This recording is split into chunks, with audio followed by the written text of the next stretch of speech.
টানা ৪০ দিন উৎপাদন বন্ধ। গ্যাস সংকটের এমন জোরালো ধাক্কায় ২০২৫-২০২৬ অর্থবছরে লক্ষ্যমাত্রা পূরণে ব্যর্থ হল দক্ষিণ পূর্ব এশিয়ার অন্যতম আধুনিক ও পরিবেশ বান্ধব ঘোড়াশাল পলাশ ইউরিয়া সার কারখানা। দৈনিক ২৮০০ মেট্রিক টন উৎপাদন ক্ষমতা সম্পন্ন এই কারখানায় ৮,৫০,০০০ টন লক্ষ্যমাত্রার বিপরীতে উৎপাদিত হয়েছে ৭,৬৪,৫৩৫ টন সার।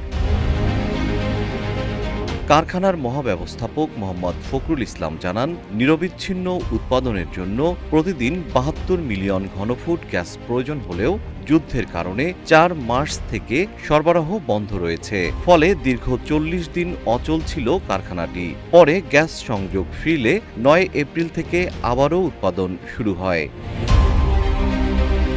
পুরনো দুটি কারখানা ভেঙে প্রায় ১৫,০০০ কোটি টাকা ব্যয়ে নির্মিত এই মেগা প্রকল্পটি দেশের সার আমদানি নির্ভরতা কমাতে দারুণ ভূমিকা রাখছে। এমনকি সার বিক্রি করে ইতিমধ্যেই ৪০০ কোটি টাকার ৯টি কিস্তি পরিশোধ করা হয়েছে। অতীত কাটিয়ে আগামী ২০২৬-২০২৭ অর্থবছরে ৯,৪০,০০০ টন উৎপাদনের নতুন বড় লক্ষ্যমাত্রা নিয়েছে কর্তৃপক্ষ।